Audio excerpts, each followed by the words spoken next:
came back, and we both had a vicious heroin habit within 3 weeks being back in California.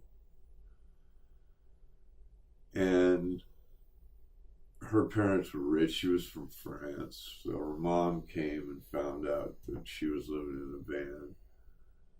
And that day put us in a beautiful apartment. And right away we started to fall apart and fight. And so I ended up leaving. That's basically how being homeless in San Francisco started. But back then, you could get a hotel room for $20 a night. And I was selling pot up on Haight Street for years to pay $20 rent overnight is nothing. And then things started to change in San Francisco, and the first, I don't know what year it was, I think it was around 94,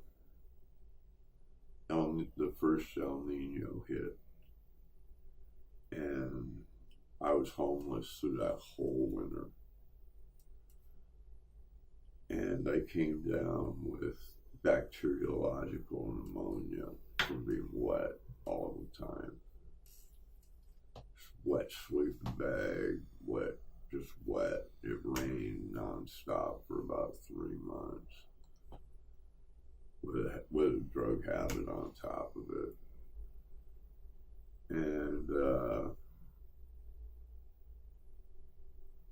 I finally ended up in the hospital with this, and was told that if I didn't go inside, I was going to die. And during the 90s, the whole 90s, I kept, since me and my girlfriend had broken up, I kept hitchhiking between here and Humboldt, because there's a lot of heroin in Humboldt too. So I was constantly running from myself, figuring I'd do a geologic and I could, get better in it. And finally I came back and I rented a room at the All-Star for $350 a month. Beautiful room, big. It had bay windows, And I lived there for about 5 years, I guess. And then I met another girl, and they wouldn't let her move in. And so I found a kind of a friend of mine who said he had a room for rent. Beautiful room in North Beach. Turned out to be the two most horrible people on the planet, the worst roommates I've ever had. They would break into my room. So I ended up leaving just about every single one of my personal possessions behind and just saying, fuck you, and I left. And I couch surfed at friends' houses, but by then I was used to having a home. So I ran into another friend. This is around 1998, and me and him decided to split a room at the Baker Hotel on Polk Street, which I didn't know anything about Polk Street in San Francisco. I'd never hung out there. I didn't know that it was another large gay part of town. I don't have a problem with homosexuals. You can't live in San Francisco and be homophobic. But this was a drag queen hotel, so it was a little different. for me. And that's where I discovered crack. Didn't like it, but it was free. People were coming over to smoke me out all the time.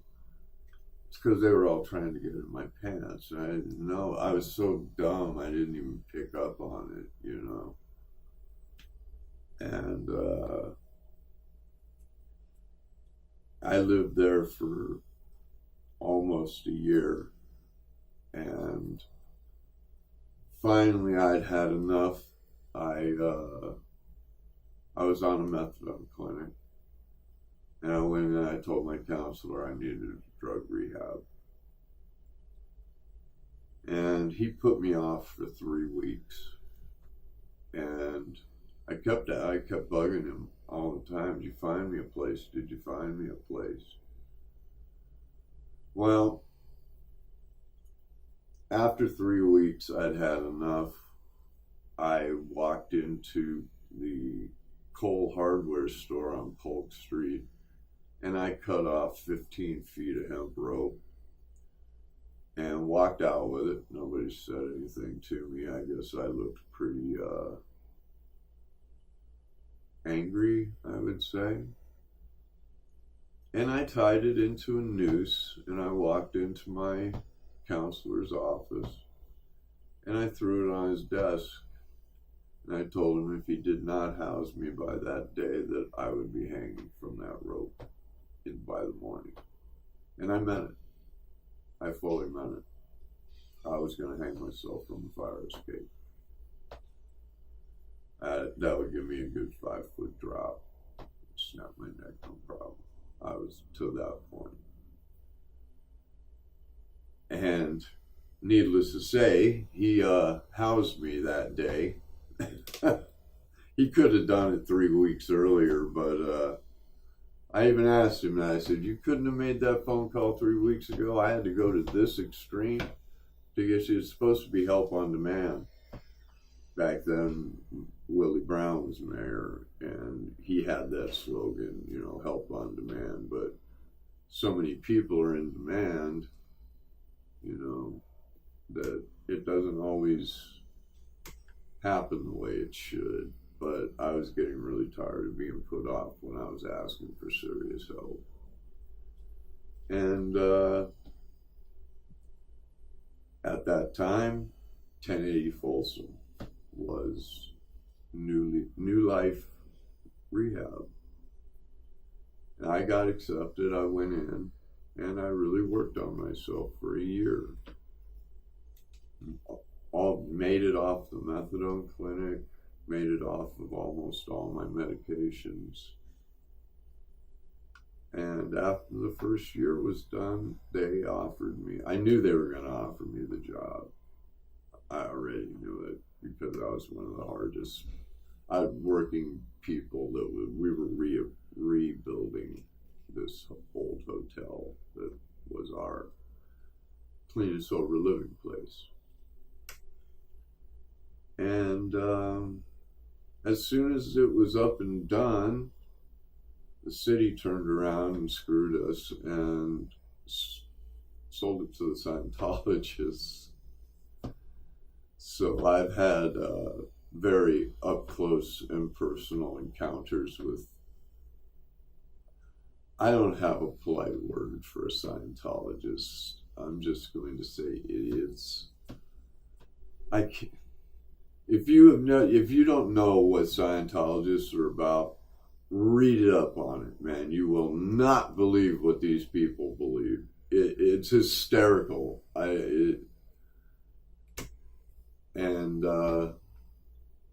So I was clean and sober, been working there for 4 years, and the Scientologists ran it into the ground. The place was facing so many lawsuits that they were trying to sell the building off to the people across the alley from us, which they did. And they wanted us out in 40 days, which was an illegal eviction. We all could have fought it, but by that time we were down to,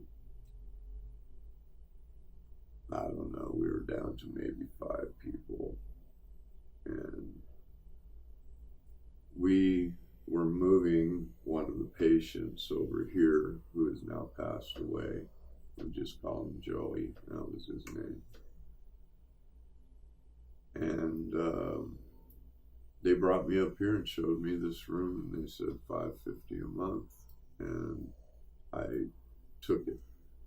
I didn't even think. I said, because I was trying to find a hotel room anywhere in the city, and I was not living in the Tenderloin again. And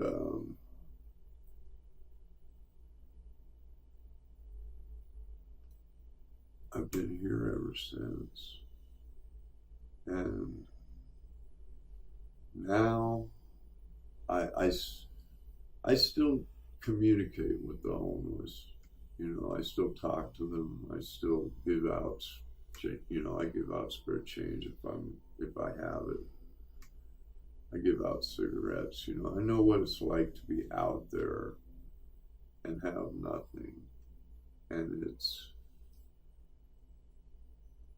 for me anyway, it was a very strange place how you can become so comfortable that way. And I never wanted that to happen to me again. I never wanted to become comfortable with not having a place. But now, San Francisco is a violent place amongst the homeless.